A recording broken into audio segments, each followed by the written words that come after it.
তাওয়াক্কুল সেই রাস্তা যেটার মাধ্যমে আগুন ঠান্ডা করে দেয়া হয়, যা মরুভূমি থেকে জমজম বের করে দেয়, যা সমুদ্রে রাস্তা বানিয়ে দেয়, যা ইউসুফকে ইয়াকুবের সাথে মিলিয়ে দেয়, যা তুফানের মধ্যেও নৌকাকে ভাসিয়ে রাখে।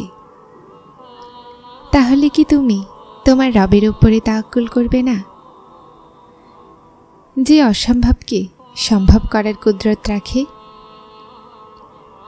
হযরত ইউসুফ আলাইহিসসালামের সামনে সব দরজাগুলো বন্ধ ছিল, কিন্তু তিনি তারপরও ওই বন্ধ দরজাগুলোর দিকে দৌড়াতে ছিলেন, কেননা তাদের বিশ্বাস ছিল যে আল্লাহ তাআলা তার জন্য বন্ধ দরজাও খুলে দিবেন। এটা হলো বিশ্বাস।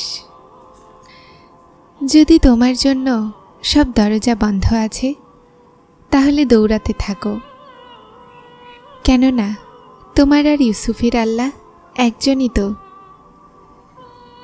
যখন জুলেখা ইউসুফ আলাইহিসসালামকে পথভ্রষ্ট করতে চাইল, তো সমস্ত দরজা বন্ধ ছিল। হযরত ইউসুফ আলাইহিসসালাম জানতেন যে দরজাগুলো বন্ধ, তারপরও তিনি বন্ধ দরজাগুলোর দিকে দৌড়েছিলেন। এক এক করে সব দরজাগুলো খুলে গিয়েছিল।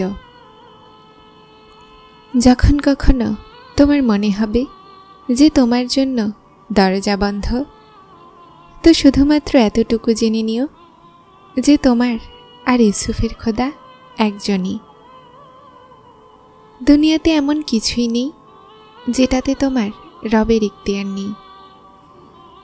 উনি তোমার থেকে কিছু জিনিসকে এজন্যও দূর করে দেন যেন তুমি তার কাছে থাকতে পারো।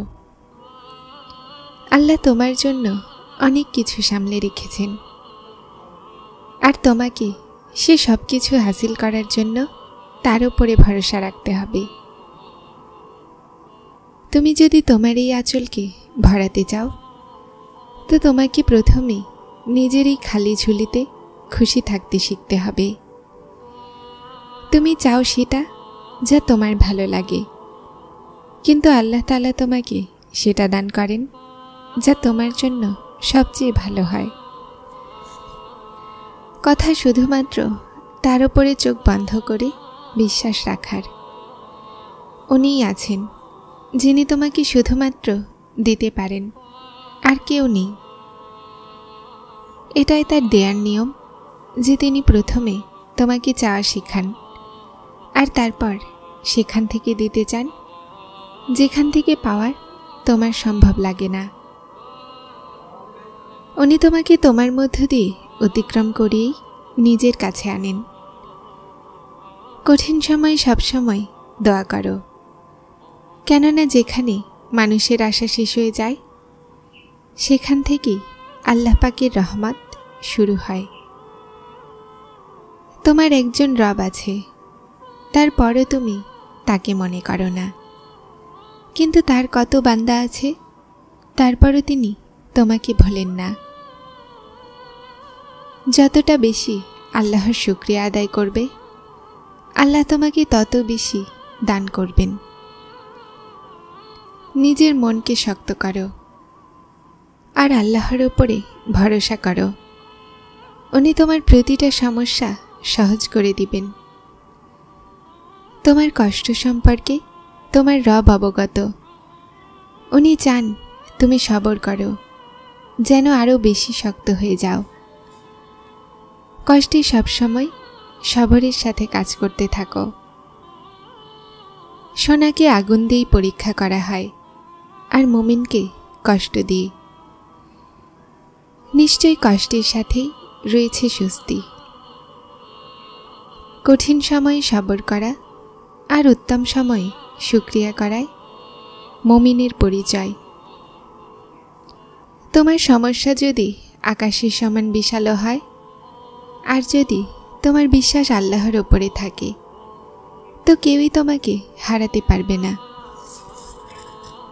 মানুষের ভালো নিয়তে সেই নেকি পাওয়া যায় যা ভালো আমলেও পাওয়া যায় না, কেননা নিয়তে কোনো লোক দেখানো ভাব নেই।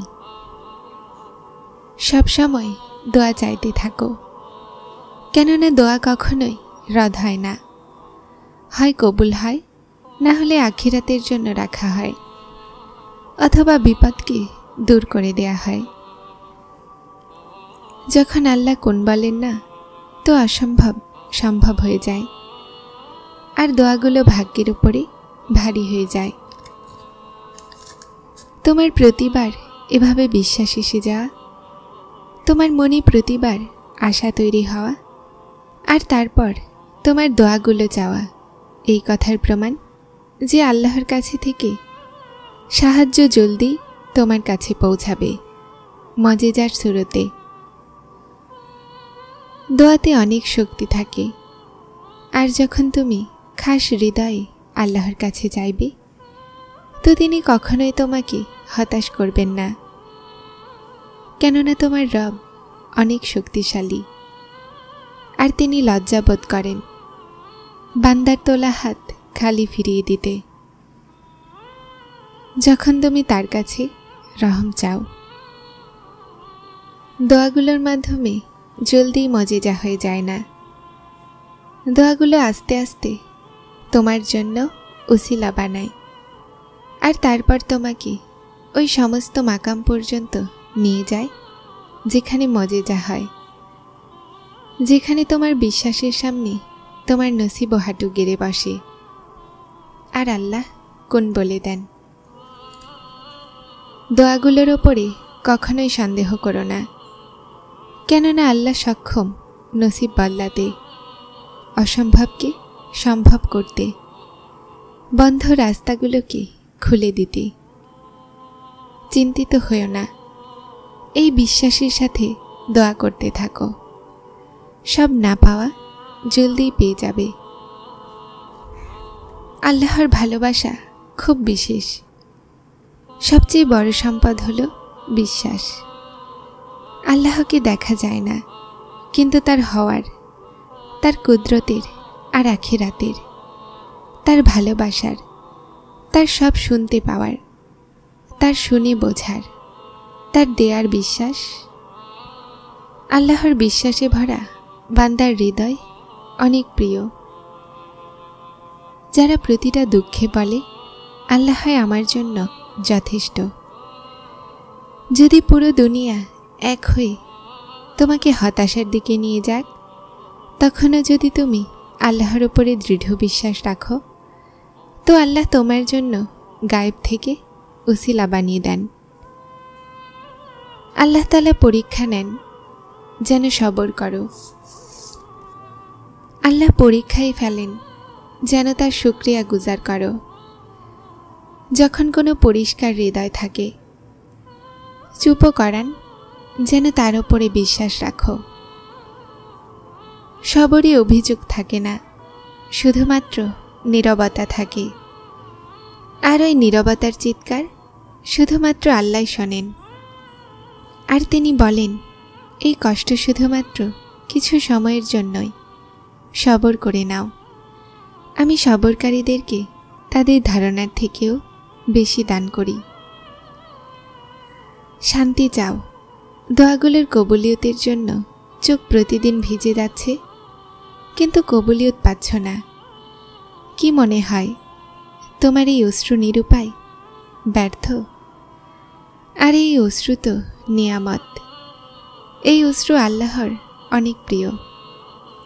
উনি জলদি তোমাকে দান করবেন, তোমার দোয়াগুলো কবুল করে শান্তি দান করে দিবেন ইনশাআল্লাহ। যা তুমি দোয়াতে চাচ্ছ সেটা এখন পর্যন্ত পাওনি, তাহলে বুঝে নাও আল্লাহ তোমাকে দেওয়ার জন্য উসিলা তৈরি করছেন। জলদি সমস্ত দোয়াগুলো বাস্তবতা হয়ে যাবে ইনশাআল্লাহ। আমাদের ভাগ্যে কিছু জিনিস এমন লেখা থাকে যা দোয়া করাতেই পাওয়া যায়, তাই দোয়া করতে থাকো। কে জানে কখন কবুলিয়তের মুহূর্ত। যারা চ্যানেলটিতে নতুন এসেছেন তারা সাবস্ক্রাইব করে হেদায়েতের সাথে থাকুন। আসসালামু আলাইকুম।